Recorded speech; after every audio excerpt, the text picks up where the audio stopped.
Hey guys, so first of all, thanks for joining this technical discussion today, right? And good morning, good evening, and maybe good afternoon for someone. So today we are going to learn some topics related to SD-WAN security. So I'll be covering few topics related to SD-WAN security, and this is what we are going to cover today, right? So let me introduce myself quickly. So my name is Saurabh Yadav. I am triple CCIE. I did CCIE in routing switching in service provider, and thereafter I completed CCIE in security. So that's about the Cisco certification, and I do not only have Cisco certifications, but also I have some other vendor specific certifications as well. Like I have completed Palo Alto certification, and I have worked over Zscaler cloud-based proxy and firewalls. So I do have those certifications as well. Other than that, I have some exposure over F5.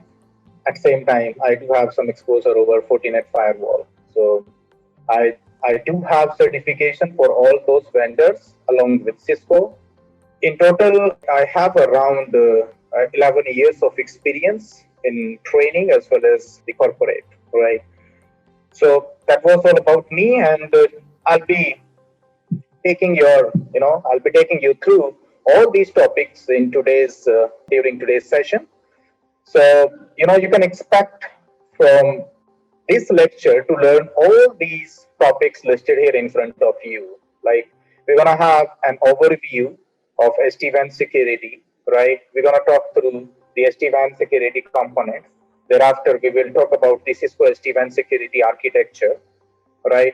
Also, we will learn about SD-WAN umbrella cloud security overview, right? Also, you will be able to understand the on-prem security overview.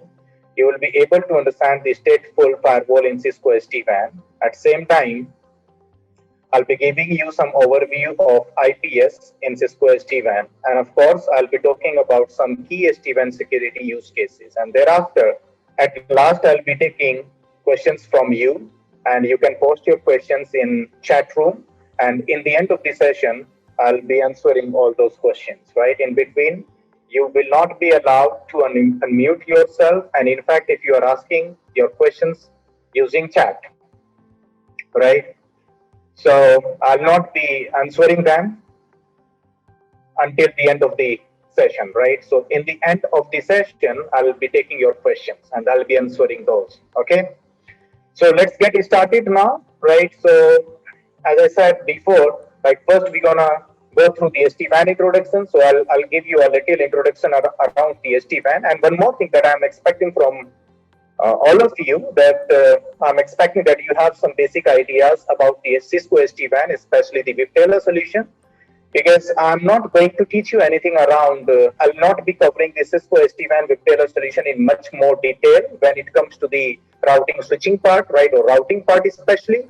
So I'll be covering only security part from Viptela SD-WAN solution, okay? Although I'll be giving you some quick introduction around the various components involved within Cisco Viptela SD-WAN solution. All right, so the WAN has been changed now, right? So traditionally, we were having an internet access, the access to the private applications, and access to the public applications in this way. Like users were there at a branch location and using some WAN connectivity, maybe internet or maybe MPLS, right? And in most cases, you were using MPLS, right? So users were going to data center using WAN connection like MPLS, and thereafter they were reaching to the internet. So that was the traditional methodology, right? Like that WAN has been changed now, right? So if you have like branch users, right? So you would connect yourself to your data center using MPLS as well as internet circuits. Also, multi-cloud domain, SaaS-based applications, and of course the internet. So in today's scenario, the end users will be accessing internet directly and also will be having an access to the SaaS-based applications like Box, maybe Office 365. Those are the best examples of SaaS-based applications. And of course, the multi-cloud domain like AWS or maybe Microsoft Azure or maybe Google Cloud Platform like that. And of course, you would also have an access to the data center. But earlier, like traditionally, we were using this data center as a transit network. I mean, in most cases, end users were going to data centers, and thereafter, end users were having an internet access or maybe access to the SaaS-based applications or maybe access to the multi-cloud networks, right? So that was done traditionally, but now it has completely changed. Okay. So if I talk about the Cisco SD-WAN architecture quickly, right? So in Cisco SD-WAN architecture, which is which is also known as Viptela SD-WAN architecture, because Cisco owned Viptela, right? So originally this solution is from Viptela, right? But now it is known as Cisco SD-WAN architecture. Earlier it was known as Viptela SD-WAN architecture. It's the same thing, right? So in Cisco SD-WAN architecture, we have various components such as you have vBond, you have vManage, you have vSmart, and of course you have vEdge. So vBond is also known as orchestrator, or you can call it like orchestration plane. The vManage is like management plane from where you will be managing all of the devices. I mean the entire fabric you will be managing from the vManage. So that's why vManage is also known as management plane. And vManage can be either multi-tenant or maybe dedicated. So like that depends customer to customer that how do they want us to deploy the vManage, maybe in multi-tenant mode or maybe like dedicated. So the difference would be, of course, related to the cost. Okay. Now let's talk about the control plane, right? So vSmart, there is a component known as vSmart in Cisco SD-WAN architecture. So those vSmarts are also known as control plane, and those could be containers or maybe VMs. Like vSmarts will work as a control plane. Thereafter, finally, you have some vEdge boxes, vEdge devices, like vEdges are from Viptela itself, and then Cisco has also introduced like ISR1K, ISR4K, ASR1K, and ENCS boxes, which we can utilize as a vEdge boxes. And you will be utilizing your vEdge boxes for data plane itself, or that is also known as data plane. So you can see that it is a distributed architecture. Like earlier, like traditionally, we were having all these components onto a single box. Like traditionally, if you talk about a Cisco router, right, it was having a data plane, control plane on a single box. And in case if control plane was going down, that box will go down, right? Or it went down actually in past. So we have tried to fix all those issues using this SD-WAN now, software-defined wide area network.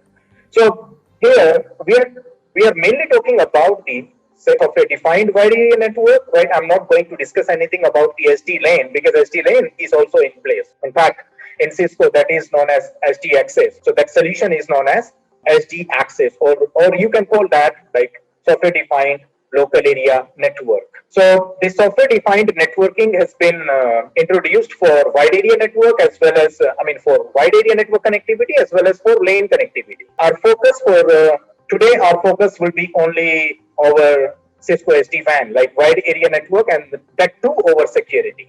Okay, but these are the mainly components which we have within the SD-WAN architecture. So vManage is your management plane from where you will be managing your entire SD-WAN fabric. And of course, vSmart will work as a control plane. So I'm expecting that each one of you is aware that what the meaning of control plane is. And of course, for data plane, you have your edge boxes like vEdges, Cisco, ISR, ASR series of routers, and of course, they do have ENCS boxes as well.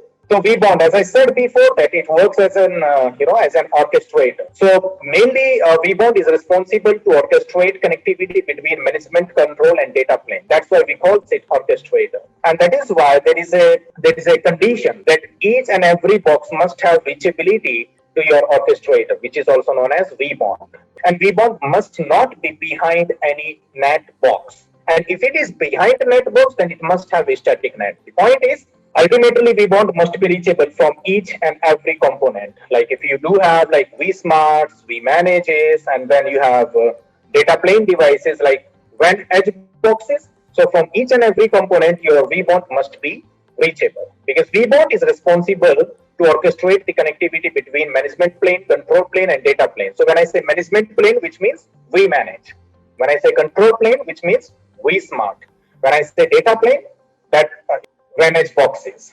And also you can say that vBond is responsible to serve as the first point of authentication, or you can say that like vBond behaves as a first point authentication in your SD-WAN architecture.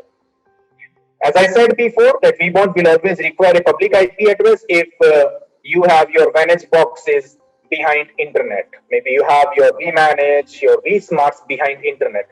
Then if you are utilizing internet in your SD-WAN architecture, then you must have a unique public IP address, a static public IP address assigned to your vBond. So all components, like as I said before, that all of the devices within your SD-WAN fabric must have reachability to your vBond. So it is also responsible to authorize all control connections based on whitelist model. So basically, there is a list called device list, which you basically upload over the vManage, and thereafter vManage push that out towards the vBond, and thereafter, if any Vantage box is getting, you are trying to bring up any Vantage box up, right? And when box, you are trying to turn up a site, and at that site, you have provisioned your Vantage box, right? So as soon as Vantage device will have internet connectivity, it will try to reach out to your vBond first. However, there are some other processes involved as well, like GTP or maybe PNP. So in case of Cisco, it is PNP, and in case of legacy Viptela devices, it will be a ZTP, zero touch provisioning process. So we have has public servers like ZTP servers, PNP servers for Cisco devices.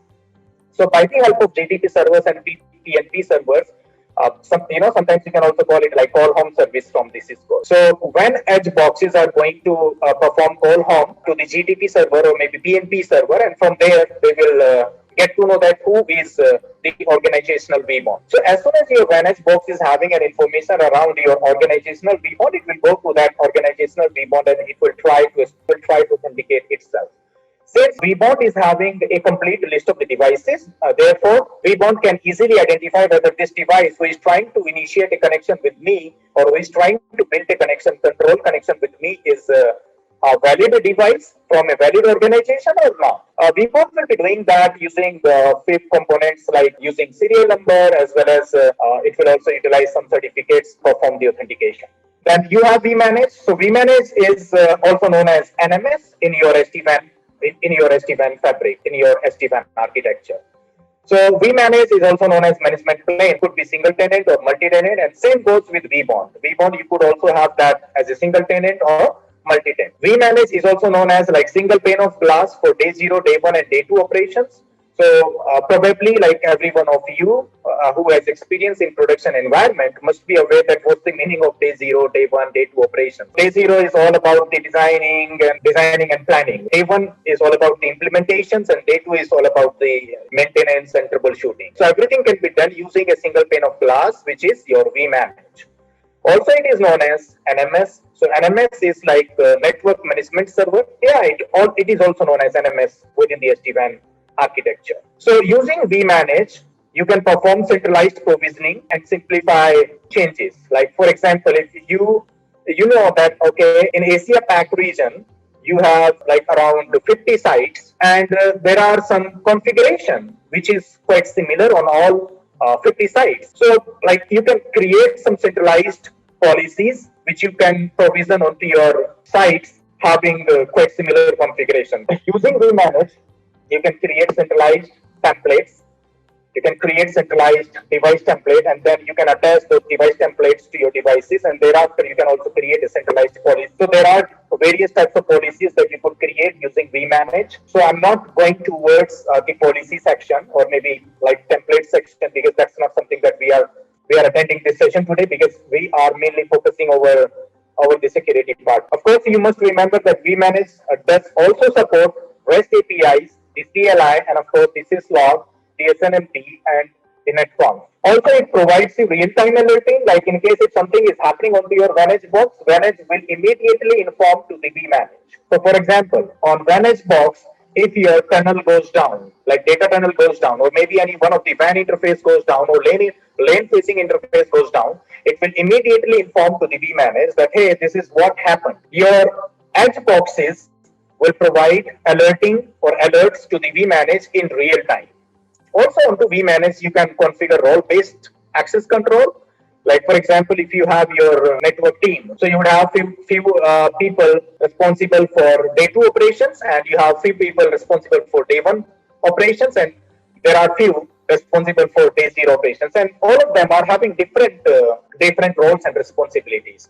So you can create those user IDs and passwords locally onto your vManage, and then you can define the roles accordingly. So that is one of the fantastic features that we have onto vManage. vSmart, as I said before, that it works as a control plane, and you know very well that what's the purpose of control plane is. So it is responsible to implement control plane policies such as service chaining, traffic engineering, or maybe you have created some sort of like per VPN topology.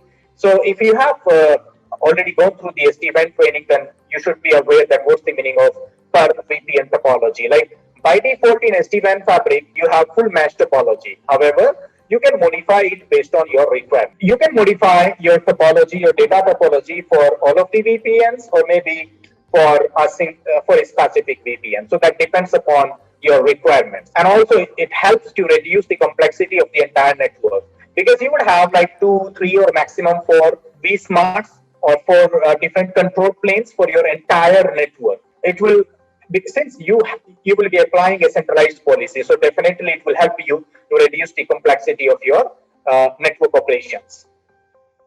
It also establishes peering with all VNSs and distribute connectivity and security context. So what happens in backend is, like your VNS boxes will always establish a OMP peering. That's a protocol called OMP, Overlay Management Protocol. And I believe that each one of you is pretty aware with OMP, that what OMP is. Like each and every edge box will have OMP peering configured with vSmarts. Using OMP updates, your VNS boxes will be exchanging their routes information with the vSmarts, with the control plane, and the control plane works as a route reflector.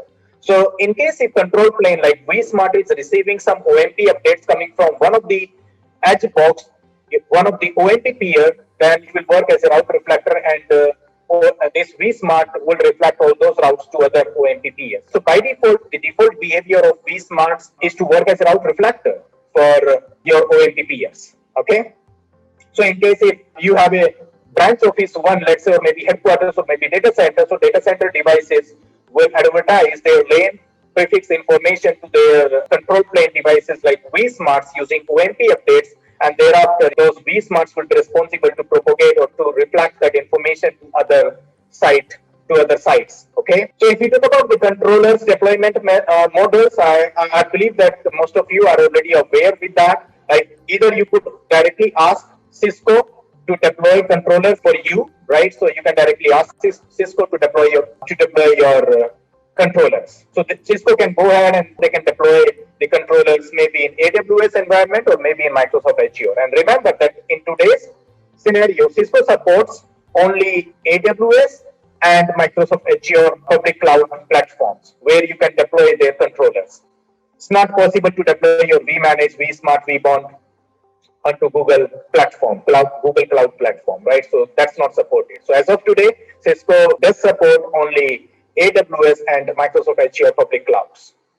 Second, there are many MSPs available across the globe, such as British Telecom, Orange, right, Accenture, and many more. So there are so many MSPs available. So MSP is also known as managed service provider. So let's say that you are purchasing services from one of your MSP. So you can also ask your MSP ops team, hey, please deploy our controllers maybe in cloud, or maybe inside the MSP cloud, or maybe somewhere in AWS cloud, or maybe in Microsoft Azure cloud. And also you could deploy your controllers by your own in your own private cloud or maybe private data center. So that is also possible. So that depends basically, and it varies customer to customer as well, because customers will have different perspective, different preferences based on their current infrastructure.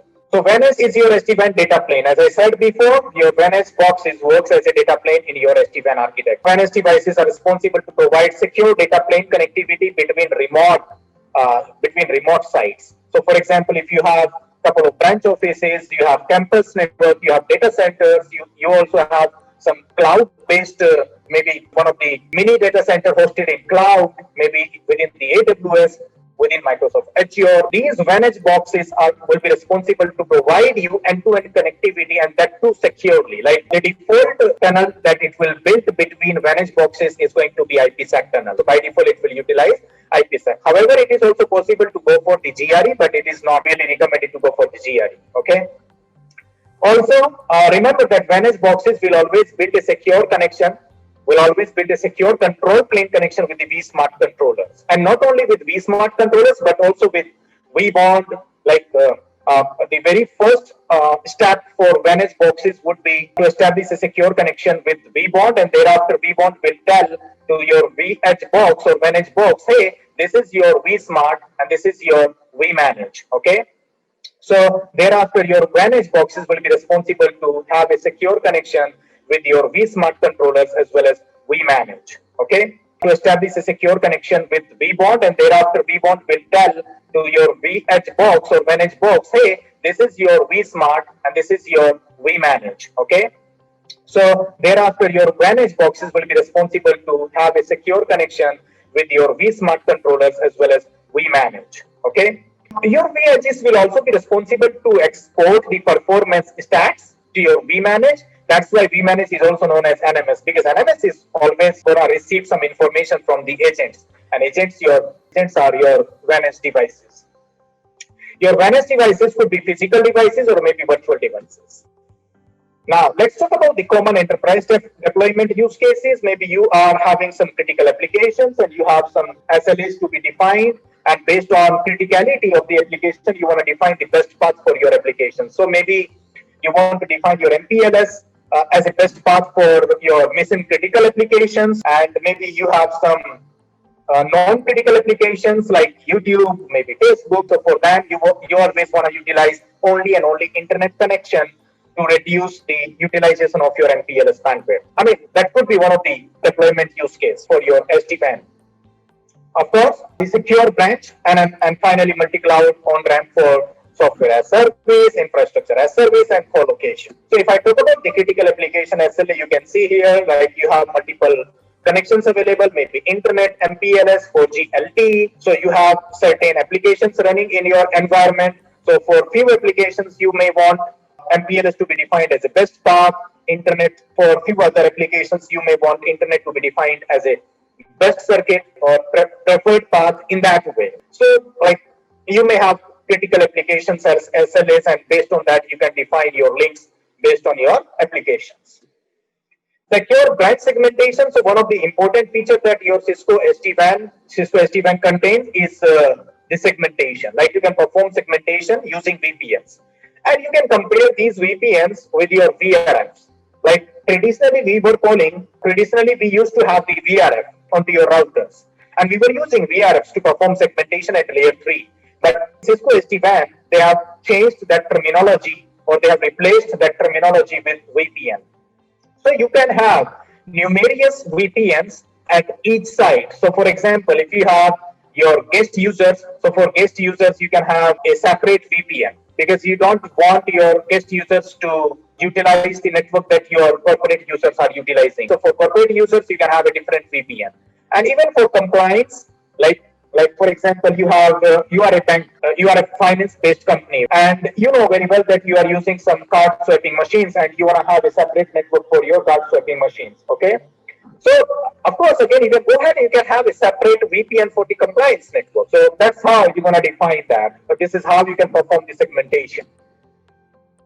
Secure branch SD-WAN security. So as I said before, like security is one of the top priority topic for us, or is one of the top priority for us in any network. It is really important for us to provide a secure connectivity to all of our branch users. Maybe they are our internal employees, or maybe they are guest users. Still, we have to make sure that they are having secure connectivity to their remote applications or to the internet. So that's why you have some use cases of DIA in Cisco SD-WAN. DIA is also known as direct internet access. You have some use cases for industry compliances. So like as I said, like PCI compliance or HIPAA compliance. For hospitals, you would always have you will always have to follow the HIPAA compliance. And if you are a finance-based organization and if you have a card swiping machines, then you will have to have a PCI compliant network. So maybe you have some guest users like that. So you just have to make sure that your end users, like your corporate users, your employees, as well as your guest users, are having secure access to the cloud-based applications or to the internet like that. Okay. So SD-WAN internet access. So to provide the internet access in SD-WAN, I hope that many of you are already aware. Like there's a terminology called DIA, direct internet access. So you can enable direct internet access so that you can get enabled per VPN basis. So for example, if you have a VPN for the guest users and you don't want to perform backhauling for your guest users in your data center or maybe in your regional data center, you just want to enable direct internet access for your guest users. DIA is one of the type that you can say that we can have internet access in your SD-WAN architecture. Also, you can have a regional internet exit, like you can create regional internet exit points. So, for example, let's say I'm in India, and let's say I have divided our country into different parts like North India, South India, or maybe West part, or maybe East part. Let's say in North India, I know that I have like 20 sites.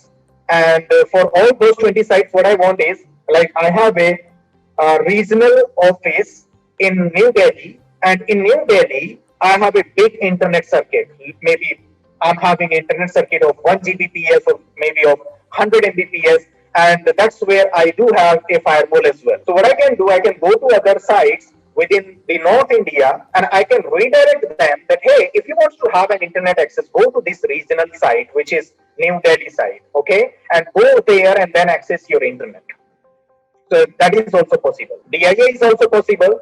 And yeah, I mean, this is how you're going to go ahead and you're going to provide internet access in your SD-WAN. Earlier, how you were providing internet access to your branches? How were you providing internet access to your branch users? So earlier, like traditionally, first your branch users were going to your data center, and from data center, then you were going to your internet, and then you were accessing an internet from there. Like you were doing kind of backhauling. So if any branch user wanted to have an internet access, they were always going to your data center, like regional data center, and from there they were going and accessing to the internet.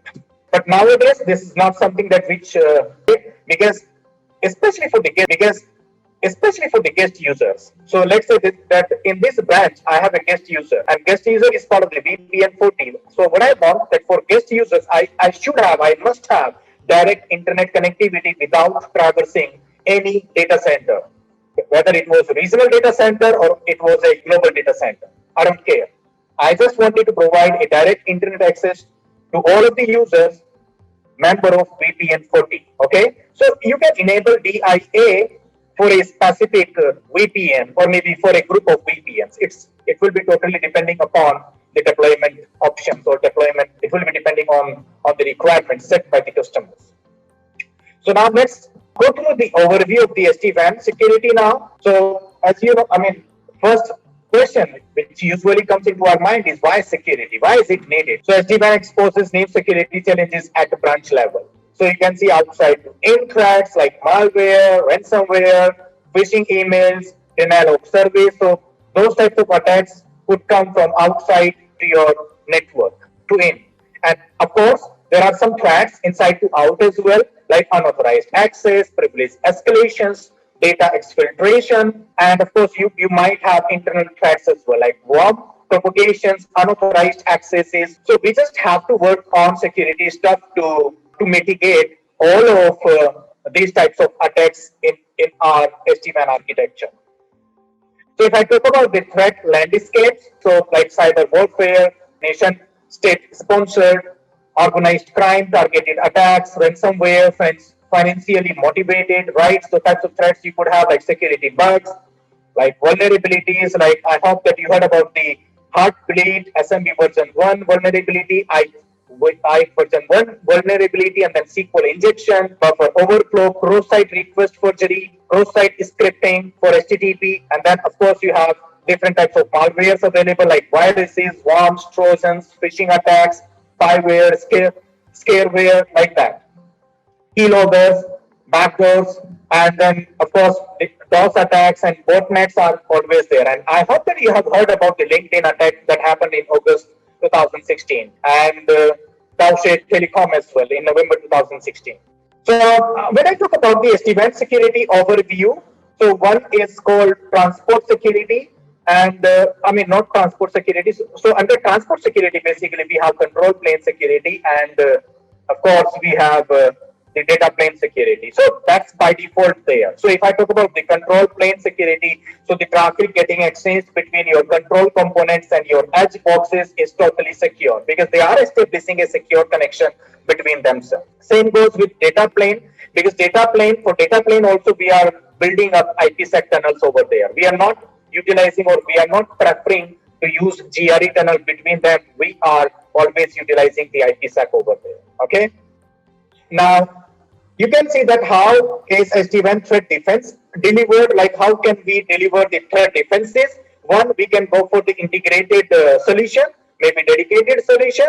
So if I talk about the dedicated solution, so maybe you have a dedicated device for doing URL filtering, for doing firewalling, maybe AMP, for supporting IPS. You may have dedicated devices, like you have a firewall, you have you have a dedicated IPS, you have a dedicated proxy to perform URL filtering. Also, you could have a service chaining. So service chaining is also something supported by the SD-WAN fabric. So using service chaining, you could just redirect the internet traffic from multiple branches to a regional hub office or maybe regional office, which is having a dedicated firewall, dedicated proxy to perform URL filtering, and dedicated IPS, dedicated a device to perform advanced malware protection, like that.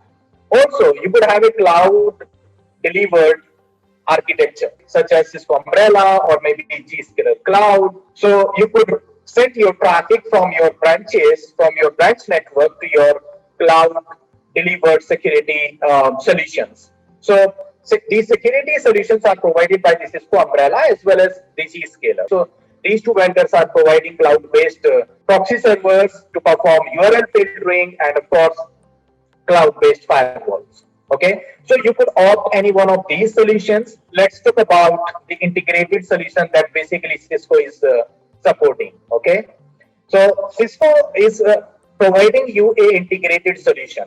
So you don't have to have a dedicated hardware firewall, hardware proxy server for doing URL filtering, and hardware platform for IPS, and hardware platform for M. You don't have to go for a dedicated hardware platforms to support all these security features, because Cisco does support for integrated solution. When I talk about the integrated solution, right? So Cisco has combined best of breed in security and SD-WAN. Cisco has combined the security as well as SD-WAN features together. Within that, Cisco does support for enterprise firewall, which does support or which does identify 1400 plus layer 7 apps. Like it can easily identify 1400 applications at layer 7. It also does support for IPS. It also does support for URL filtering. It does support for advanced malware protection with file reputation and sandboxing. So these all features are supported by the integrated solution provided by the Cisco SD-WAN, Cisco Secure SD-WAN. So nowadays, Cisco calls it Cisco Secure SD-WAN, and of course, simplified cloud security using Cisco Umbrella. So that's what we are going to discuss in today's session. So now I'm gonna go ahead and I'm gonna discuss about the enterprise firewall individually, then IPS, URL filtering, advanced malware protection, and of course, I'll be talking about the Cisco Umbrella as well. So we can also say that Cisco provides you the customer intent-based security solution. So maybe the intent could be different. Like if you have a compliant network, then you have to provide security to your compliant network. If you have guest users, you may have to provide security to your guest users accordingly. You may have direct cloud access. So what does that mean basically? What's the meaning of direct cloud access? So when I said direct internet access, which means you are going to have an internet access directly without traversing to your regional, maybe regional office, maybe regional data centers, or maybe without traversing to your data center. Like your end users at site level will be having an internet access directly. In similar way, you can have direct cloud access. So maybe you have some SaaS-based applications like Office 365, like that. Okay, and for accessing Office 365 or maybe for accessing box.com, you just want to access all those applications directly without traversing to your data center and like that. Okay, so you have those type of customer intent. So you will have to take a look that which type of scenario your customer is having. Do they have compliant network? Do they have guest access? Like, do they have a separate network for the guest users? Are they having direct cloud access? Are they having direct internet access? And based on that, you will be providing or you will be applying the security features accordingly. So, for example, if you have a compliant network, so for compliant network, you will never expose your compliant users over the internet. Always remember, you will never enable direct internet access or maybe direct cloud access for your compliant network. You have IPsec VPN to provide end-to-end secure connectivity between your site and maybe data center. Then you would apply the firewall, and that could be a zone-based firewall. And of course, you could apply the IPS for your compliant network. For guest users, it is always important to apply the firewall and URL filtering. And of course, at the same time, you can also go for the DNS filtering. I'm thinking that probably you have heard about the URL filtering before, but you never heard about the DNS filtering, right? So today we're gonna focus over the DNS filtering as well. Okay, that we have controlled. We have direct cloud access as well. So in case if you have direct cloud access, then in that condition, it is recommended to have the firewall in place, then IPS, and of course the AMP. For direct internet access, it is recommended to have the firewall, IPS, DNS, URL filtering, and AMP, all these security features in place. Okay. So if I talk about the overview of the SD-WAN security components like firewalls, most of the vendors are offering the security stack. And what all those features are, what all those security features are, like stateful firewall, the application control, which is also known as layer 7 inspection, like where you can perform application filtering. Nowadays, it is also known as next-gen firewall. Then IPS is there. For using IPS, basically identifies whether the received data is error-free or it contains some errors using the signature detection. Of course, you do DNS filtering, web filtering, and also it is also known as sometimes content filtering.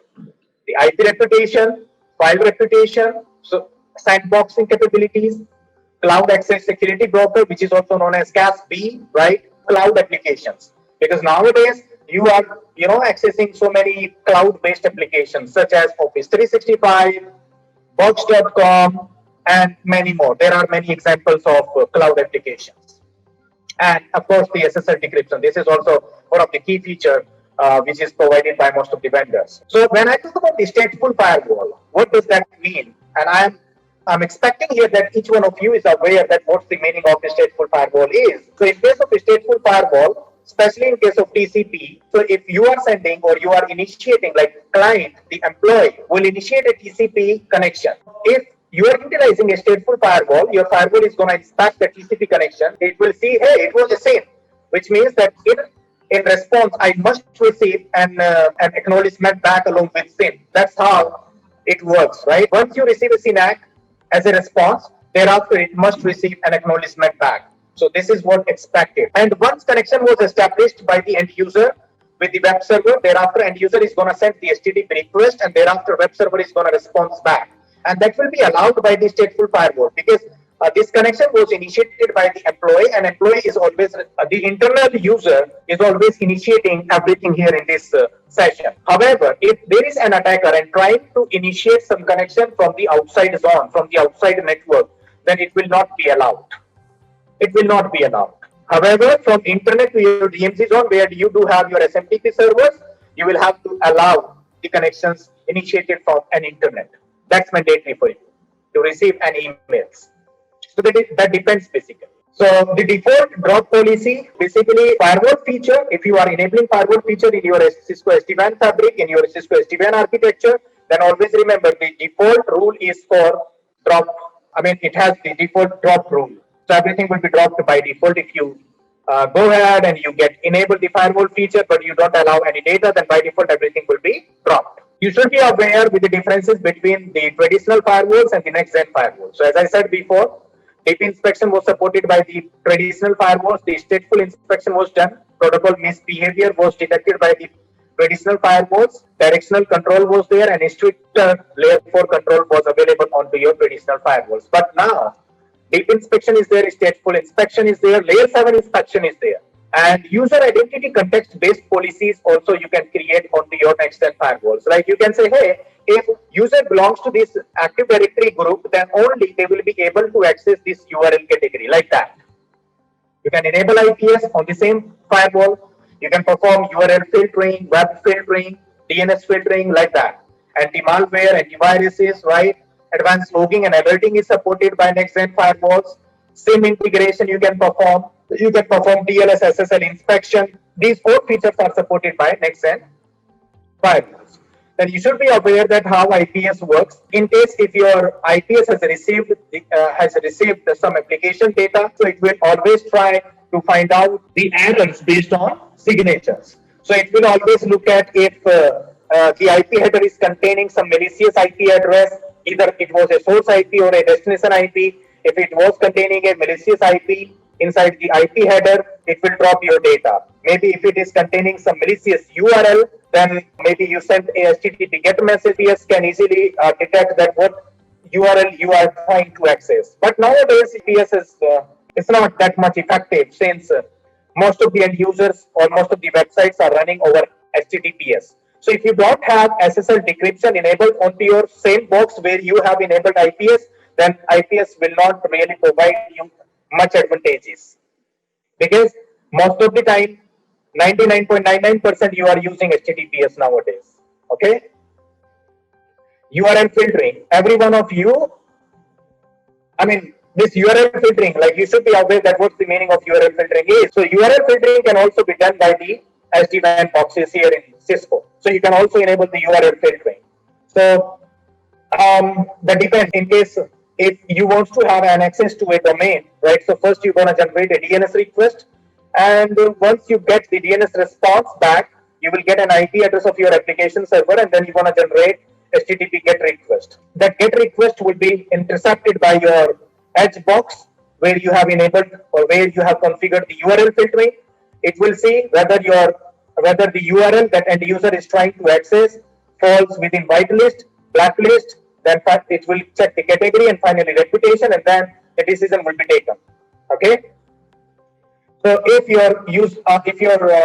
if the requested URL belongs to whitelist, which means end user is allowed to have access to that URL.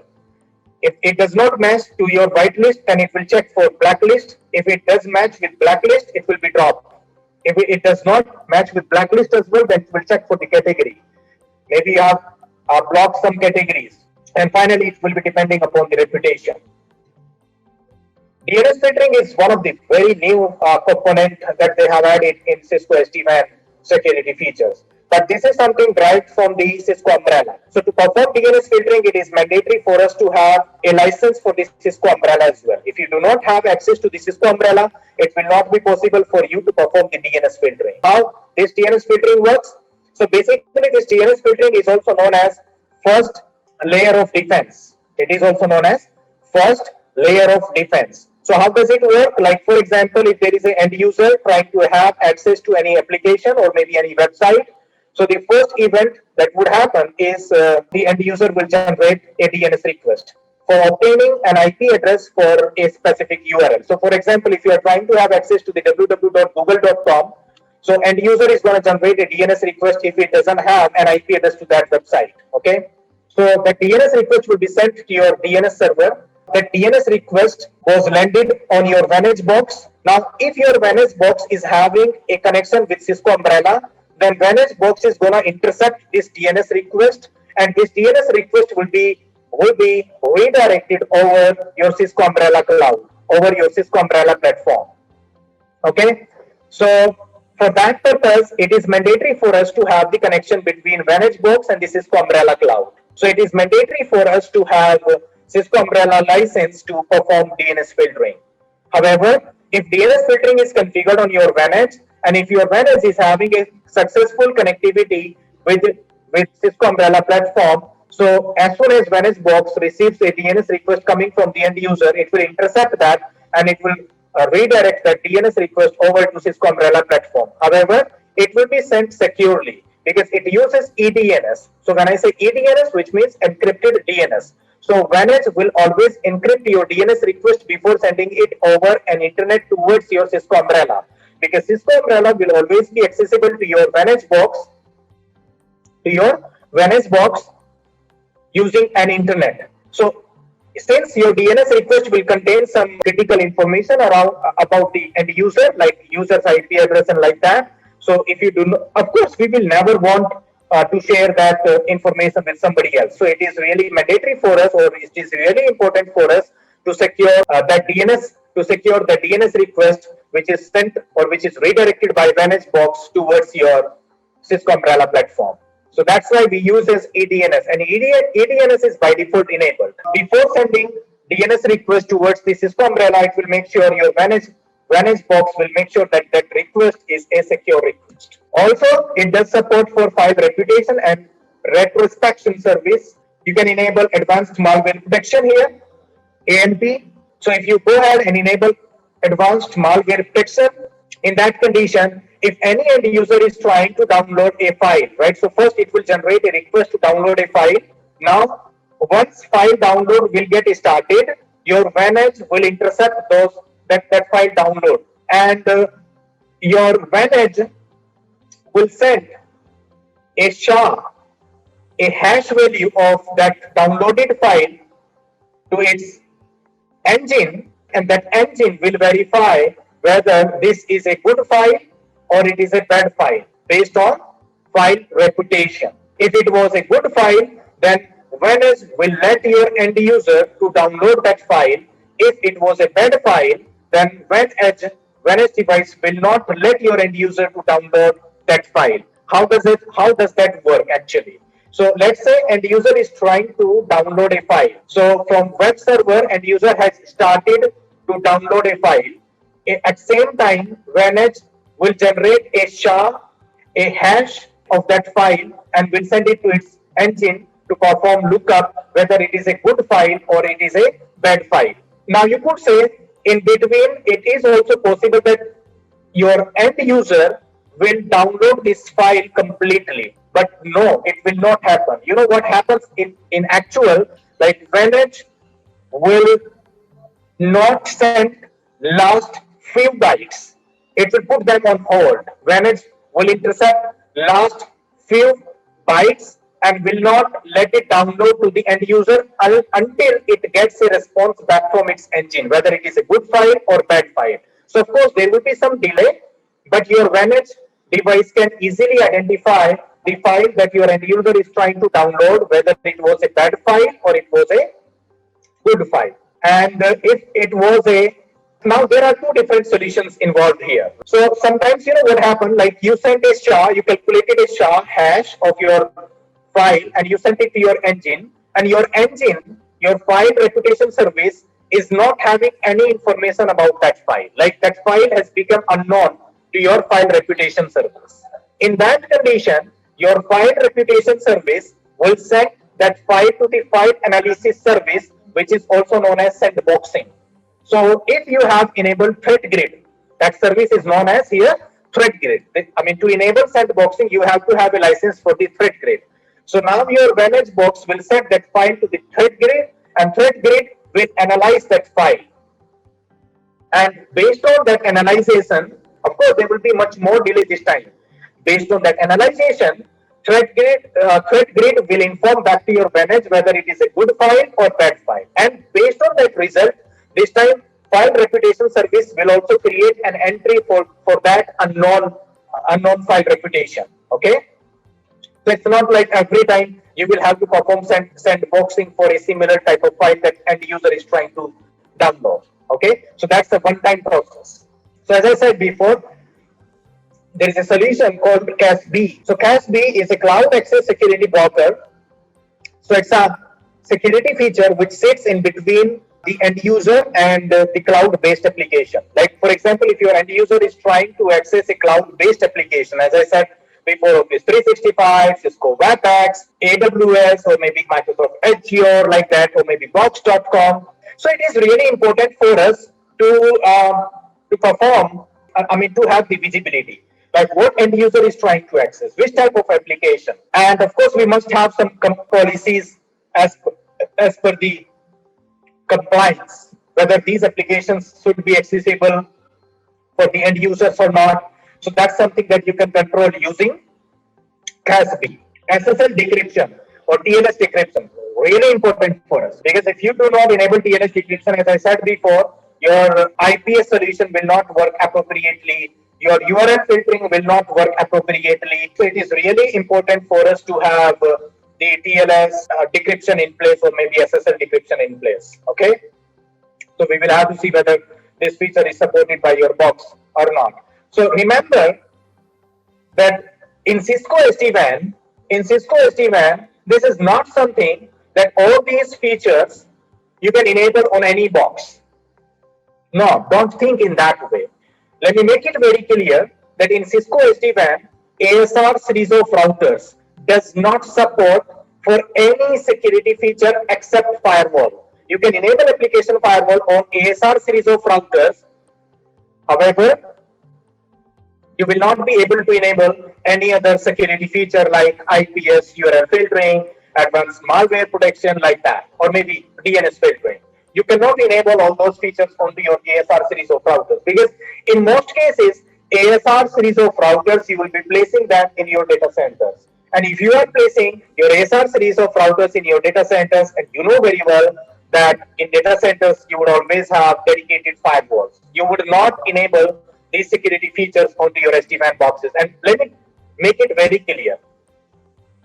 These all security features are introduced by Cisco only to provide security to your branch users, not to your data center. So remember that they have limited capability. Don't compare all these, don't compare your managed boxes, don't compare the security features supported by your managed boxes with a dedicated firewall. Don't compare that, because there are so many limitations that discuss later on once I'll start going through the labs. So SD-WAN security, now let's talk about the use cases. So compliance is one of the use case, like you have a compliant network. As I said, POS, point of sale machines you have in that compliant network.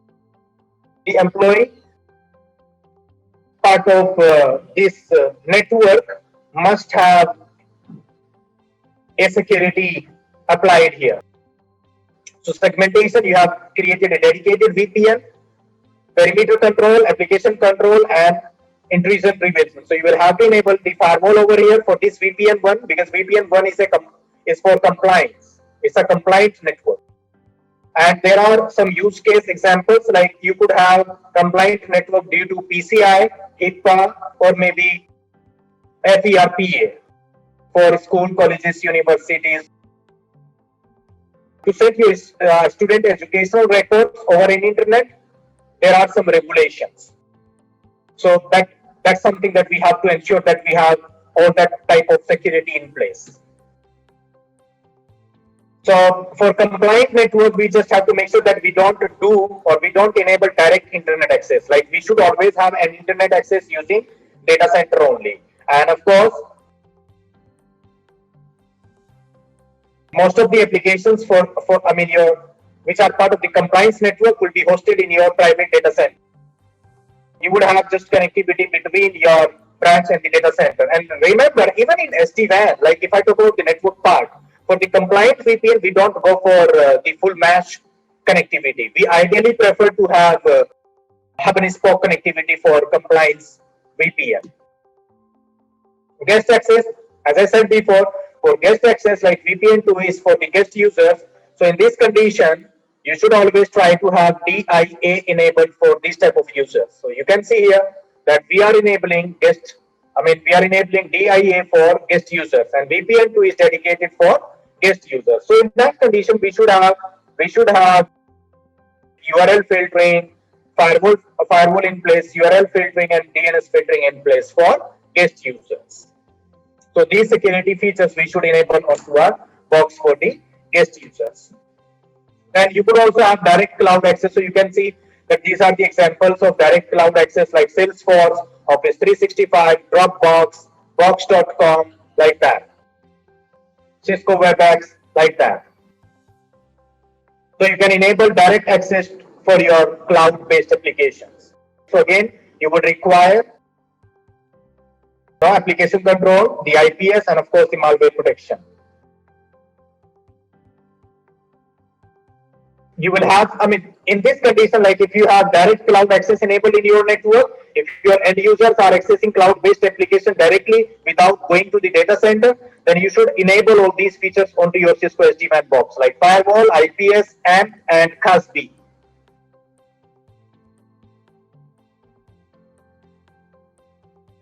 Direct internet access, of course, like whatever security features are supported by your managed boxes, you must turn on all of that.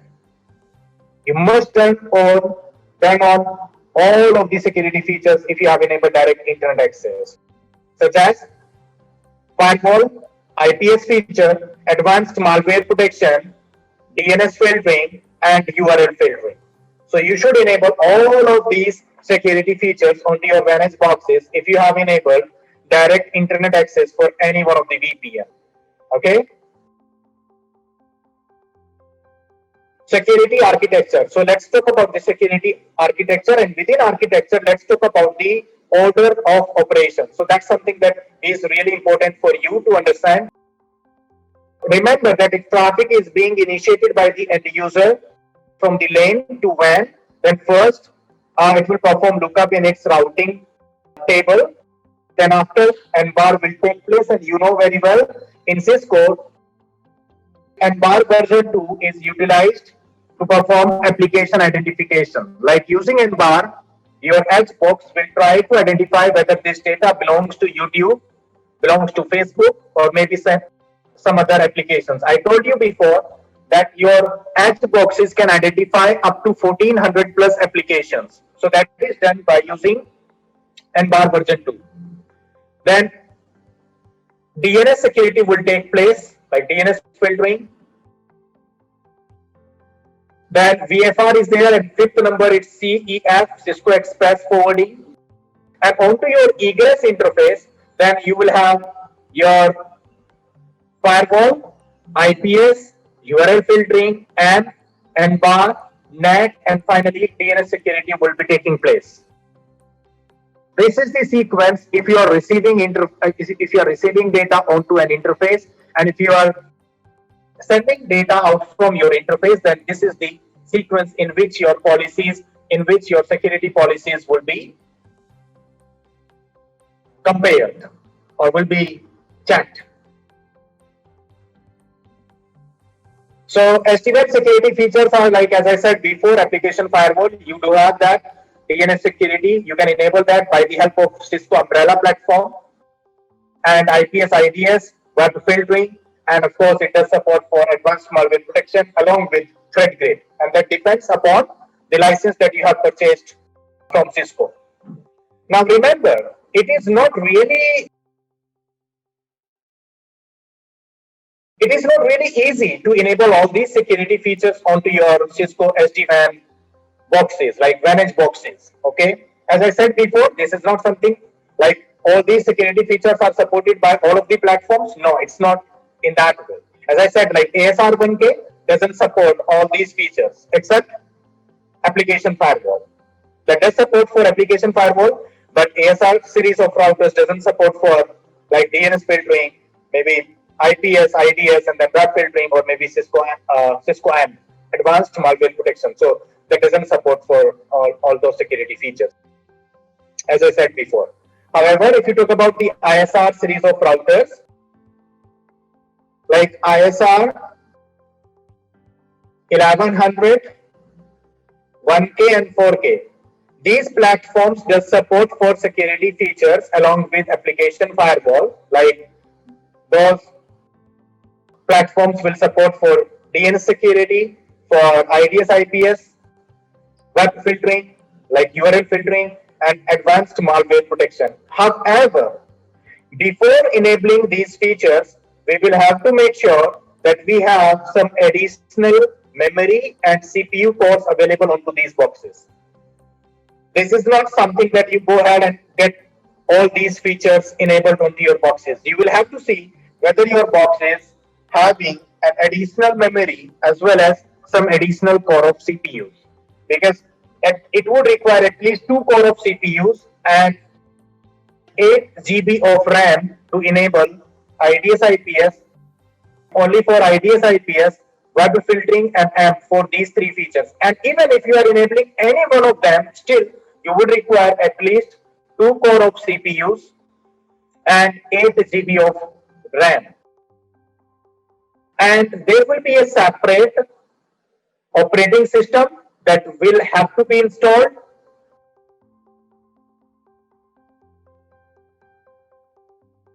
Inside LXC, which is also known as Linux container.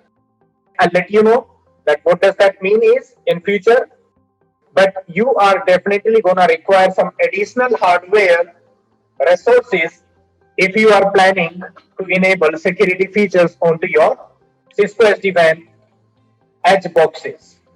Stateful firewall, I don't have to teach you anything about that, right? Because you know that how does this really work. An application firewall, of course, the difference between stateful firewall and application firewall is like in stateful firewall, it will just work at layer 4 only, whereas if it is an application layer firewall or application firewall, it can also work or it can also perform filtering at application layer. It can perform inspection at layer 7. So DNS, I have already discussed this with you that how does this work, like DNS layer security, like all of the DNS requests would be intercepted by your ISR device, by your managed box, and will be sent over Cisco Umbrella, where you can create policies that for all these domains, you should provide DNS reply. Like in this condition, your Cisco Umbrella platform will work as a DNS server. So over Cisco Umbrella platform, you will have to create DNS policies like, hey, for these all domains, for all these websites, I want to provide DNS responses. But for all these domain categories, I do not want my Cisco Umbrella to provide DNS response, and I must provide an IP address of the blog page in DNS response. So at the DNS layer itself, you are performing filtering. Previously, we were used to perform web layer filtering, where your requests were terminated by looking at the domain name listed inside the certificate, or maybe by looking at the HTTP GET message, because HTTP GET messages will get intercepted by the edge boxes or by the firewalls if SSL decryption is in place. This is what I was talking about. So basically, to enable IPS IDS, URL filtering or advanced malware protection, you would have to, there is a Snort engine that has to be installed onto your edge boxes. And to install this Snort engine, which is a Linux-based container, so onto this Linux-based container, you will have to install a virtual image. It's a Linux-based image. It's a very light-weighted image or operating system, I would call it. So basically, you are doing here containerization. You are performing here containerization. By creating container, by installing a virtual image on top of that, you will enable all these capabilities to perform IPS, or to enable IPS feature, to enable URL filtering, to enable AMP feature. We just have to make sure that a Snort engine is running successfully onto your device. And to do so, you must have some additional resources available onto your box. So as I said, IPS runs on a Linux container, LXC using control plane resources. Traffic is punted to the container using virtual port group. And these are virtual port group, like this whole process within this container, you can see that you have management VPG virtual port group, and also you have traffic VPG between a Snort engine and your data plane. So management VPG is just to identify, like data plane should be aware whether the Snort engine is up or down. That's why management VPG is there. If it is up, then data plane must send traffic to the Snort engine to perform IPS feature, URL filtering, and advanced malware protection using traffic virtual port group. And these virtual port groups are created automatically upon installing this container onto your SD-WAN edge boxes. How to install that I'll cover later on. And this is the container architecture. So it has so many processes running there, like vCUB, vCTI, vPath, process manager, and each and every component is having its own work. Like one of the component is responsible for doing IPS, for enabling IPS, or for maintaining the IPS feature. One is responsible to perform URL filtering. One is responsible to perform AMP, like that. Okay. So this is what I was talking about, that before enabling your security features, make sure that your devices are having enough memory and CPU cores. Okay. So you can see that if you want to really perform cloud lookup for doing URL filtering or for file reputation, then you would require at least one core of CPU, two core of CPU, and 8 GB of RAM, and of course 8 GB of boot flash, additional boot flash. If you want to perform on box lookup, then you should have at least two core of CPUs, and of course 16 GB of memory as well as boot flash. That's the additional requirement onto your platforms to enable or to perform security app hosting. This is also known as security app. This is also known as security app, which you will have to install onto your Vantage box. And to install that app or that Linux container, you would require that much additional resources. Okay, you can also see the platform supports that much resources. So I was talking about the compliance. So for compliance, we will have to enable like firewall feature, the IPS feature. How to enable? Like even if you get log into your vManage, let me go through the vManage now quickly. Here you go. This is your vManage. Let me log into it. Just a moment. Let me log in. And let me show you that why do we call it like intent-based security features, or we can enable security, we can enable intent-based security. Why do we say like that? I'll just show you that. Just a moment, please. Okay, here you go. So in this topology, like I do have one vSmart, I do have two Vantage boxes, one vBond, and everything is up and running. So if I go to configuration directly, and if I go to the security option, so under security, you can see that we have an option of adding a security policy, add security policy. And before you go ahead and add the security policy, you can see at right top, if you go to right top, then there are couple of options under custom options. So if you expand custom options, you will get so many options available over there, like lists, firewall, IPS, URL filtering, advanced malware protection, DNS security, umbrella API tokens, threat grid API keys. So in future, if you want to integrate your SD-WAN architecture with Cisco Umbrella platform, you would require Umbrella API tokens for that kind of integration. If you have purchased threat grid to perform sandboxing, you will have to provide API keys to perform the integration between your SD-WAN, Vantage boxes, and the threat grid.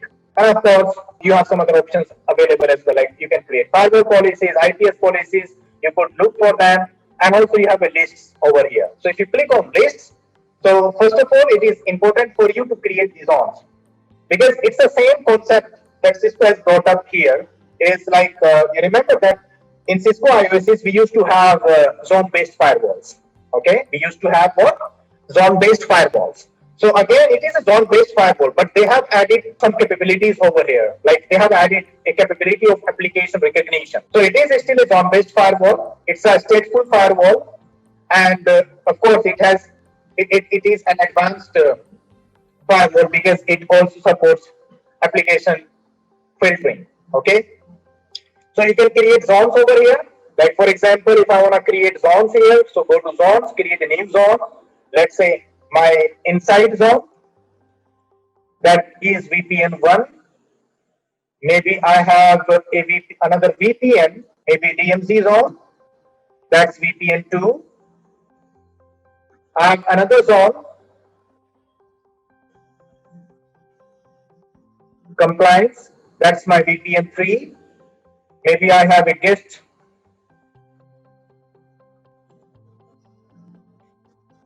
VPN, that's guest VPN 10, like that. So I should create zones first of all. And also you can create like whitelist URL, blacklist URLs. You can create signature list. You can create application list that you could leverage later on to perform filtering. By creating firewall policies, you could leverage them, could leverage application list to say, hey, I want to allow all traffic over port 80 and 443, but I want to drop the data for certain applications like Facebook, YouTube, Twitter, like that. Okay, so you can create the application list here, like social media. So like say Facebook, Twitter, Instagram, like YouTube maybe. And I just created that application list, the customized application list. I can also create like data prefixes over here to match my data. I can also create a domain list I could leverage while creating a DNS policy. So I can create all those lists under custom options. Now let me go back to the security. And over here, we have an option of adding a security policy. So you go ahead and click on add security policy. So these all are the intent-based security policies available here. So for example, if you have a compliant VPN and you want to enable security policy for your compliant VPN, select compliance. So it will ask you to configure firewall and IPS automatically.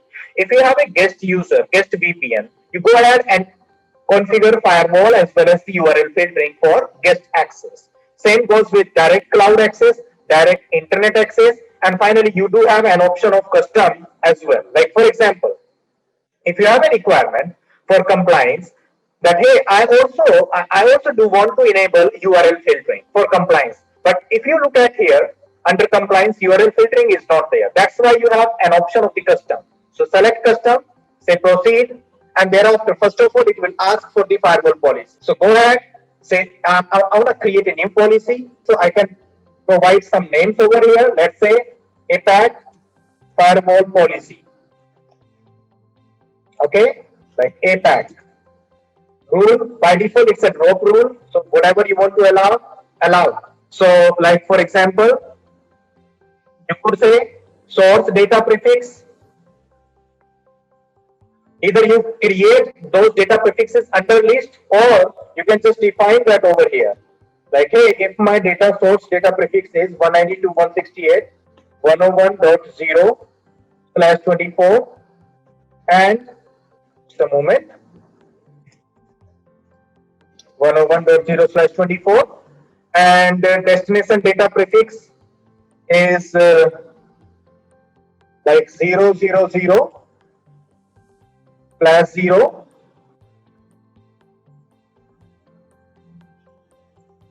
Thereafter, destination port, let's say port 443. Action, I want to perform inspection, but also I want to say, hey, I want to drop applications. So at the same time, you can say application family list to drop. I can select social media. Let's say, I mean, you know very well that all social media based websites are accessible using port 443 only. So what I've done, hey, if this is my source IP, destination is anything like I'm creating a firewall rule for an internet over port 443, but at the same time, I want to drop data for these applications. The action should be inspected. So say match an action like this. Then you can create multiple rules. Now you would say, sir, there is a drop rule, and that is on top of that. I mean, that is on top. What does that mean? Is it something which can drop everything? So no, that's a bug in vManage, that this drop rule will always remain on top of the custom rules that you have created over here. But it doesn't. I mean, it doesn't mean that everything will be dropped. No. First, it will compare your rules that you have defined here, and finally, it will take this drop action. So I'm going to go ahead and I'm going to say pass the default action. I don't want to drop anything. And thereafter, you will have to decide the zone pair, that for which zone you want to apply this policy. So source zone, let's say I had maybe I had an inside zone, destination zone, maybe the self zone. I can also create multiple zone pairs. If you click on plus, the addition button, you can add multiple zone pairs over here. Maybe inside, then thereafter DMZ, like this. Like this. Okay? Destination zone, this time let me just keep it inside only. Save it. And now I can go ahead and I can save my firewall policy. So within this firewall policy, I could create multiple zone pairs. I could also create multiple rules over here. So now I'll just go ahead and we'll say save firewall policy. So it says only inspect action is allowed for app list. So what I did, let me save this firewall policy. So I've saved this firewall policy now, and thereafter you can go ahead and you can click on next. Now it will ask for IPS policy. So if you really want to create a policy for the IPS feature, you go ahead, create new. For which VPN you want to enable this IPS policy. So target VPN, click on target VPN. Let's say I wanted to enable IPS only for VPN1. Save changes. Thereafter provide some policy name like APAC IPS policy. Which signature set you want to use, and there are multiple options like balanced, connectivity, security. So I said security, so it will download most number of signatures. And for that purpose, you would require greater memory available on your box. But it will provide you the most security, like it will download approximately 16,000 signatures. Inspection mode is detection or protection. So I said protection because I wanted to enable IPS. If you have a whitelist for your signatures, you can apply that whitelist. That, hey, I don't want to drop the data for these signatures. Also, you could generate a log messages like alerts for errors, maybe for warning like that, or maybe for critical, for info. It's up to you. Thereafter, go ahead, save your IPS policy, click on next, then it will ask to enable URL filtering.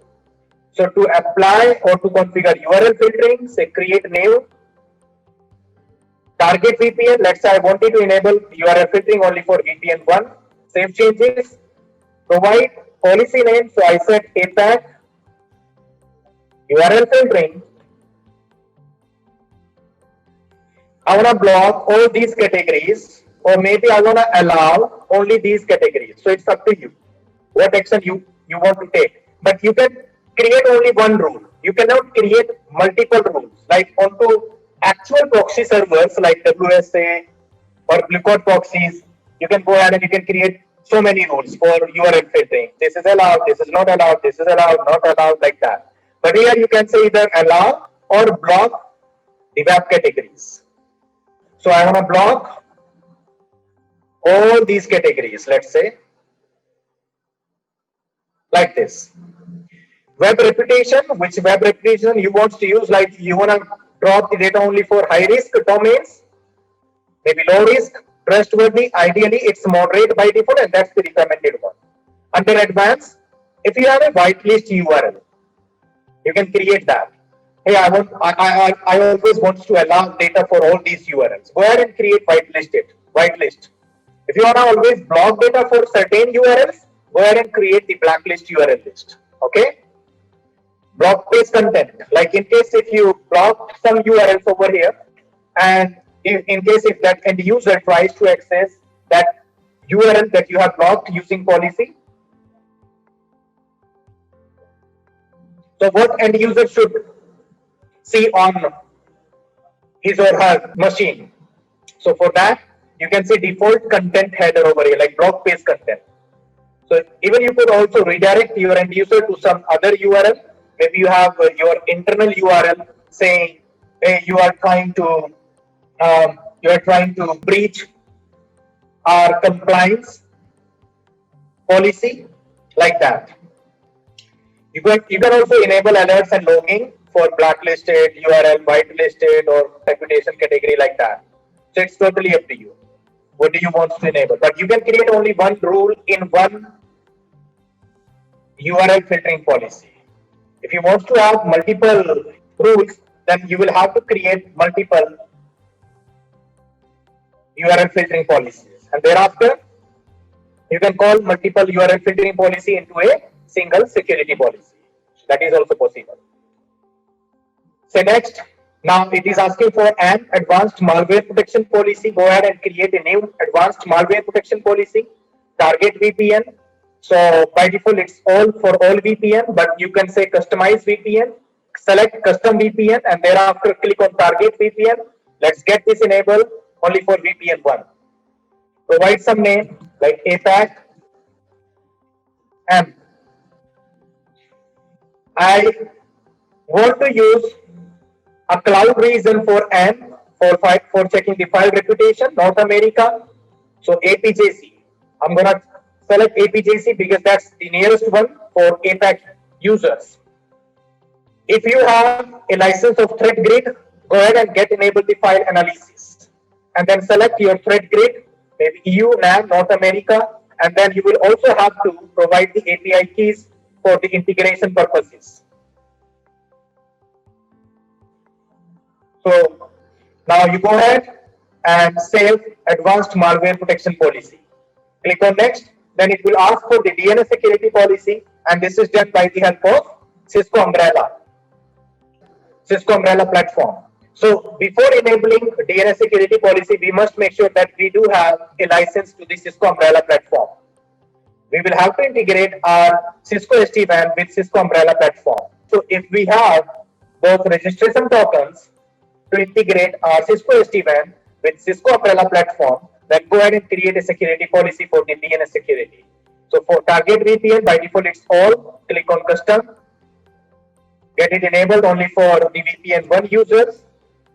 DNS server IP is going to be the Umbrella's default IP address. If you want to enable local domain bypass, you get this enabled. I mean, you can obviously, if let's say I'm working for Cisco.com. So if any end user is trying to access any website belongs to Cisco.com domain, then those DNS requests should not be redirected towards Cisco Umbrella platform, because those are trusted domains for me. So I don't want to go to Cisco Umbrella platform for performing DNS resolution for my local domain. So you can perform local domain bypass over here. Provide some name here, let's say APAC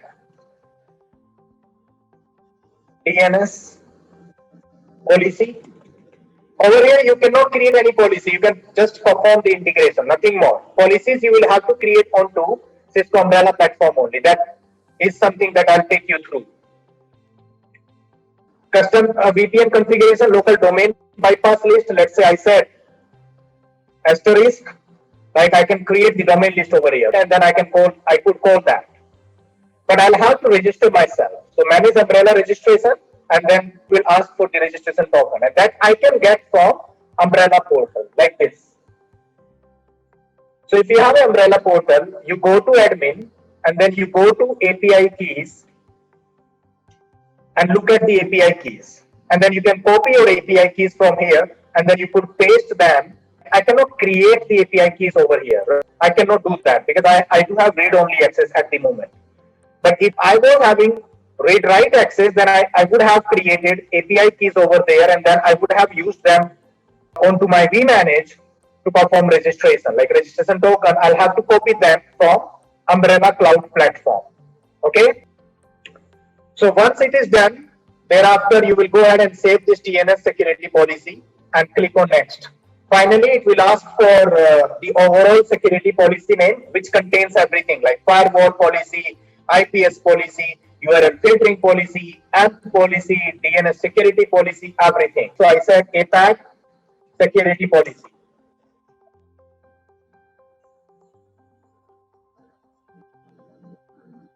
TCP SYN flood limit, you could say that for half open connection, number of sessions, like you could say, hey, maximum half open session must not exceed 500.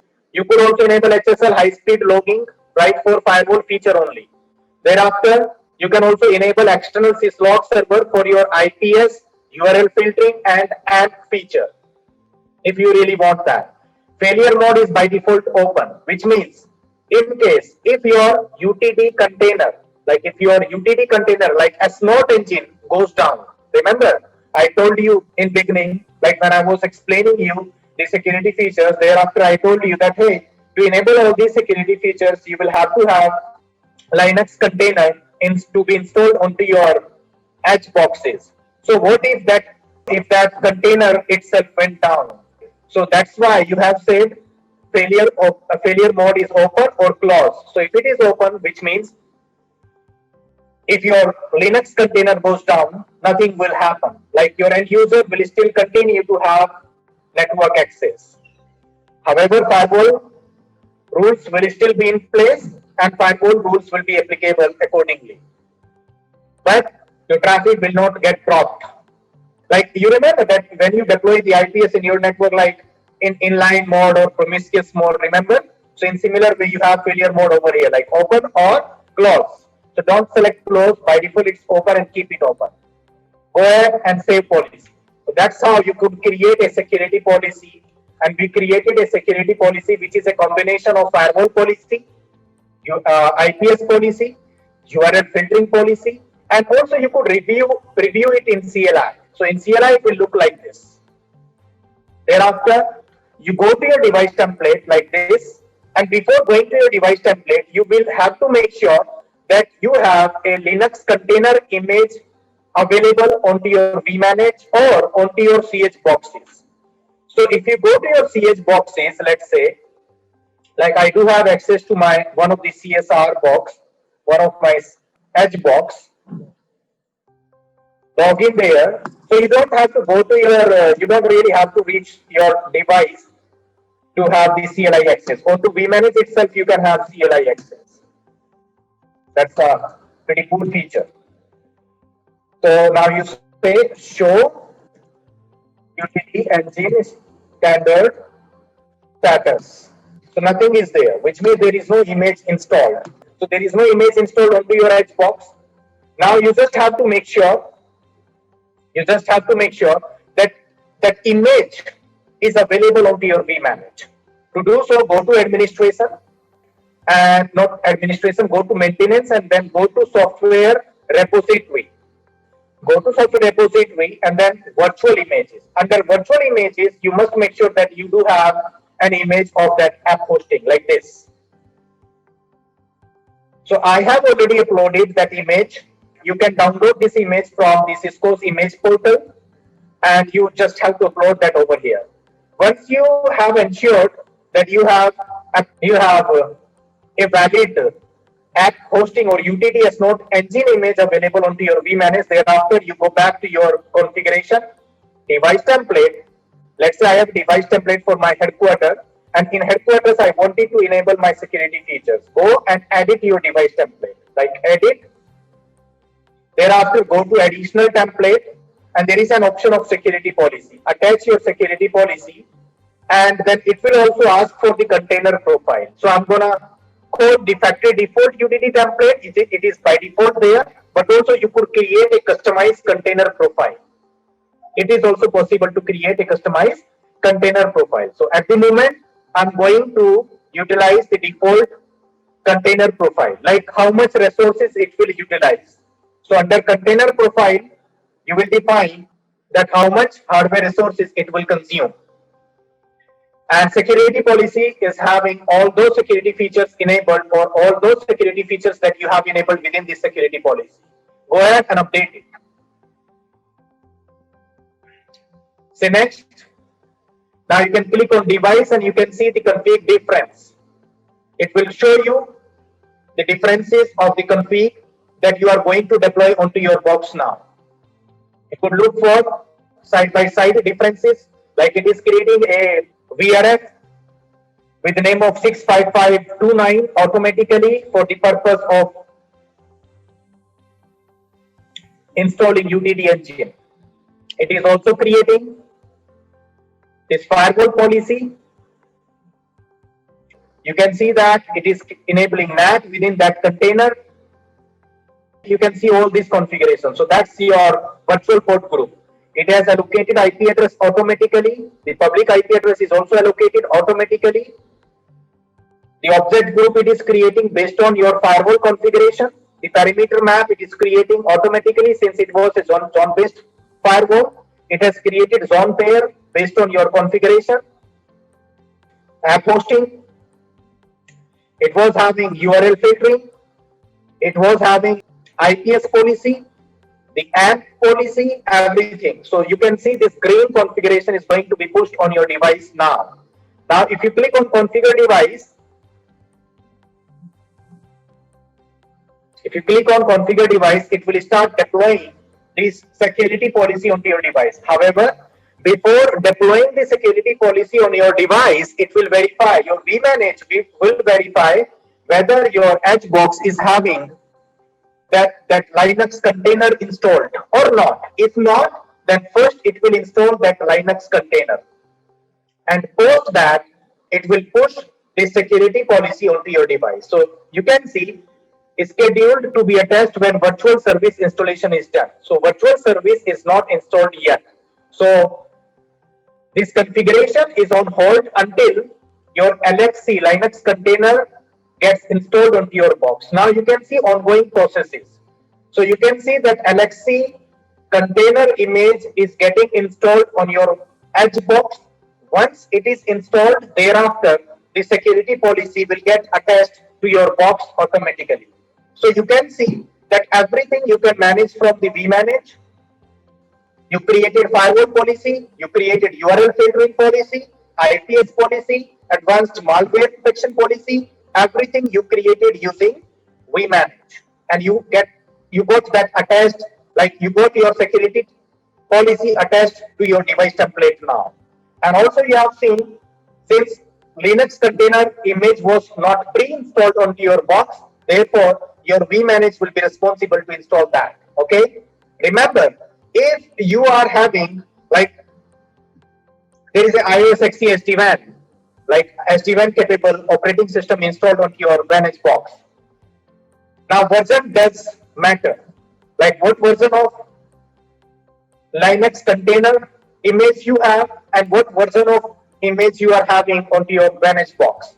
If you are having your operating system of version 17 and Linux container image version is version 16, then those are not compatible and you will not be able to install Linux container image onto your Manage box. So it might take up to 10-15 minutes for installing this Linux container image onto your Manage box. And remember that there is a bug in Cisco. And what that bug is, that during the installation of Linux container, end users will have outages. Like end users will not be able to access anything in the network using SD-WAN fabric, SD-WAN architecture. So that is something that you should keep in your mind. Other than that, now since this process is going on, let it going on, and now let's get back to the Cisco Umbrella platform. So Cisco Umbrella platform is something which is really important for us to understand, because in future now Cisco is going to focus more and more over this cloud-based platform. So basically what it does, like DNS filtering is one of the service provided by the Cisco Umbrella platform. I'm repeating my line. DNS filtering is one of the service provided by the Cisco Umbrella platform. You can also utilize Cisco Umbrella platform as a secure internet gateway for web filtering, also as a firewall. And even if you go to the policies, you can see that you can create 3 different types of policies. DNS policies to perform DNS filtering, firewall policy to perform firewall filtering, and web policies to perform web filtering. Now, for DNS filtering, it is very easy to perform integration. As we saw, that we just needed to provide the API tokens to perform integration. However, to utilize the firewall policy and web policies, it is mandatory for us to redirect entire end user traffic to the Cisco Umbrella platform. And that can be done using IPsec tunnels only. So if I go back, if I take you through my presentation once again, especially for the umbrella, Cisco Umbrella. So you can see over Cisco Umbrella, you can have visibility, the protection at the DNS layer, web filtering, file inspection, and threat intel access, and of course the control. So it does provide all these services. So where does Cisco Umbrella fits? Like first line of security, which starts with the DNS filtering, which starts with DNS filtering, because as soon as end user is making a DNS request for accessing any domain, those DNS requests will be intercepted by the Manage box and will be sent over the Cisco Umbrella platform. And you saw that over Cisco Umbrella platform, we can create the policies. We can create the DNS policies over here. And like if you add a new policy, you could define that, hey, For all these domains, like you could see, for all these domains, I want to block the DNS responses. Fine, you do that. But this is where you will be creating the DNS policies. And those policies will be applicable to your end users sitting behind SD-WAN managed boxes. So that's easy. The integration between Cisco Umbrella and the SD-WAN for the DNS security or for the DNS filtering is very easy. And DNS layer security, like DNS requests, will be forwarded towards the Cisco Umbrella platform. If it was a safe request, DNS response will be green. If it was blocked, it will be blocked. If it is unknown, then there is a concept of selective proxy. Selective proxy. Like what Cisco Umbrella will do, in DNS response, it will provide an IP address of its own proxy, so that end user will send entire traffic towards the Cisco Umbrella proxy, and thereafter it can perform further inspection. Okay, so that selective proxy feature is also supported by Cisco Umbrella. Data centers are available for Cisco Umbrella across the world, across the globe, and those data centers are available, are 100% up since 2006. Never went down. BGP peering for with most of the ISPs between the Cisco Umbrella data centers and the ISPs. BGP peering is there to perform the best path for better speed. How fast do we resolve DNS request? Like for Cisco Umbrella, you can see that like overall 45 milliseconds it will take. In North America, 17 milliseconds. So in some regions, Cisco Umbrella is having better results than others, but in some regions, of course, some other vendors are having better results than Cisco Umbrella. Cisco Umbrella, over 180 billion requests per day are happening over an internet, and 90 million daily active users you have for the internet on daily basis. And it helps you to protect your networks against a command and control attacks. And of course, we have Anycast IP routing for the reliability. Like we have, the Cisco Umbrella, they are utilizing the concept of Anycast IP routing. So in case if any one of the site, if any one of the Cisco Umbrella data center goes down, then using the same IP address, you can go to another data center without any additional delay. You just have to perform rerouting. That's it. For log storage, we use Amazon S3 buckets only. And further, you can integrate your S3 bucket with your in-house SIM, maybe Splunk, FireEye, ArcSight, like that. You can also use Cisco Umbrella as a SIG secure internet gateway. As I said, like the roadmap is to provide cloud delivered firewall as well. The CASB, those are on roadmap. I'm not saying that those are 100% supported by Cisco Umbrella as of today, but yes, DNS layer security is 100% supported by the Cisco Umbrella as of today.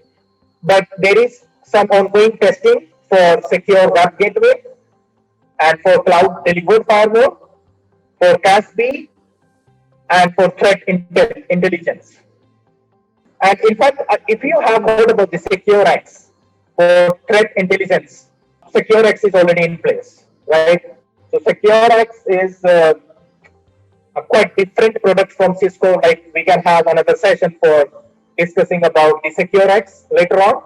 But today I just wanted to have discussion around the Cisco Umbrella and Cisco SD-WAN security features only. So you can utilize it as a full web proxy, but that's something on roadmap. Cloud delivered firewall, you will have to take your traffic, you will have to take your entire traffic and user traffic using IPsec tunnel to your Cisco Umbrella platform.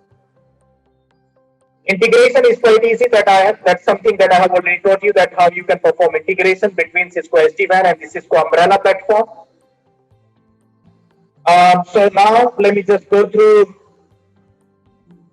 the questions and answers. So if you have any questions, please go ahead and ask your questions. Now you are free to ask your questions.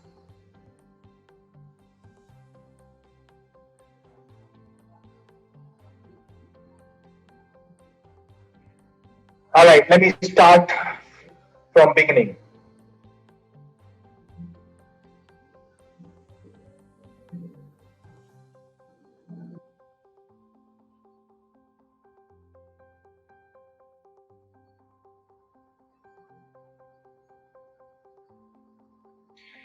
Recordings, I'm not sure you will get or not. But yes, maybe this recording will be uploaded onto YouTube and thereafter we can share the link with all of you. And the voice quality I mean, the voice quality from my end should not have any issue. It was maybe your end because only few people complained about the voice quality. Can we call this as a SASE solution? Yeah, of course. Cisco is calling it as a SASE solution nowadays. True, that's correct. We smart controlling these security policies for VNS boxes? No, no. These security policies are directly deployed onto your VNS boxes. There is no involvement of your vSmarts. I cannot help you. Vijay Krishna, I cannot help you to make an order for the Cisco Umbrella. You will have to reach out to some resellers for that. Is CASB feature of Cisco Umbrella SIG properly work fully feature of CASB like Cisco Cloud Lock, as I said, or it's on roadmap? People are still testing it. Can we perform on-prem and TC integration? What do you mean by on-prem? So when you say on-prem, is like for TG, of course not. You cannot have an on-prem solution. And for file analysis, first time it will go to the cloud, it will perform lookup onto cloud for file hash. Thereafter, like the result will be stored in your cache. So for subsequent files, it will not require to go to the cloud then. But for thread gain, of course, you cannot have on-prem solution. Jay Chaudhary, your question, can you tell me any real-time application where SDN is used, right? So wherever you have SD-WAN applicable, you would find so many applications using SD-WAN. Like mostly for voice applications, you would prefer to have MPLS in place. For less important applications like YouTube or some other applications, you would prefer internet circuit. Okay. How is this solution different than Zscaler? Zscaler has been in production from so long time nowadays. I'm not comparing it with Zscaler, and the most important difference between Zscaler and Cisco Umbrella is the DNS security. Zscaler does not provide you DNS layer security, but in other ways, we have the Cisco Umbrella has a feature of SIG, which is similar to Zscaler, but Zscaler doesn't provide you any cast IP for building up the IPsec tunnel. So Zscaler does provide you a data center specific IP addresses to build the GRE tunnel and IPsec tunnels, and that's where sometimes you might experience outages because sometimes data center goes down, or maybe we have some problems with the Zscaler, but that's not something which you have within Cisco Umbrella. Now you are saying how different is Cisco SD-WAN with Palo Alto SD-WAN. So yeah, there are so many differences. So in Cisco SD-WAN, you have so many features. You can configure routing protocols, OSPF, BGP, you have VPNs, you can perform segmentation at layer 3. And then per VPN, you can create the topologies. Okay? But that's not something which you can get in Palo Alto. SD-WAN is included in CCI security? No. SD-WAN is included in CCIE enterprise infrastructure only. Okay, Raja, so you are asking the differences between Cisco vManage and other management platforms. If you talk about the Aruba, Airwave, or maybe there are so many platforms available or management platforms for different vendors. So it is also similar to them. But the point is, like using vManage, you can manage only Cisco devices. Similar to using Aruba, Airwave, you can manage only Aruba devices, but those are wireless devices. vManage does not manage any wireless device. It manages only your wireless devices like routers. Nothing like wireless devices. We have like similar kind of solution within Cisco called Cisco DNS Center. So Cisco DNS Center, you can utilize that for managing your wireless infrastructure as well. Yeah, so Javed, yeah, can you tell me if we have SD-WAN, so we don't need firewall because it has built-in SD-WAN. So let me tell you very clearly, or let me make it very clear. If you are purchasing Cisco SD-WAN, then only Cisco will provide you security features within the SD-WAN. That's why they call it secure SD-WAN. If you are going for Velo Cloud has just started, like a couple of months back, they started to provide only firewall feature, nothing more. Now, when we talk about the Cisco secure SD-WAN, it doesn't mean that you don't require a firewall, dedicated firewall. These security features are not meant for data centers or for large enterprise networks. These are meant for small level branch offices. So over there, you can apply these security policies using Cisco SD-WAN. Can you tell how VH device making connection? So that's something that we covers in SD-WAN, not in secure SD-WAN. Like today's session was more for security features only. But that's something, like you can learn in SD-WAN, and the session between the vManage and VH is orchestrated by the orchestrator like vBond, because vBond is responsible to tell the IP addresses of vManage and vSmarts to the vEdges, and thereafter vEdges will initiate a connection with the vManage and vSmarts.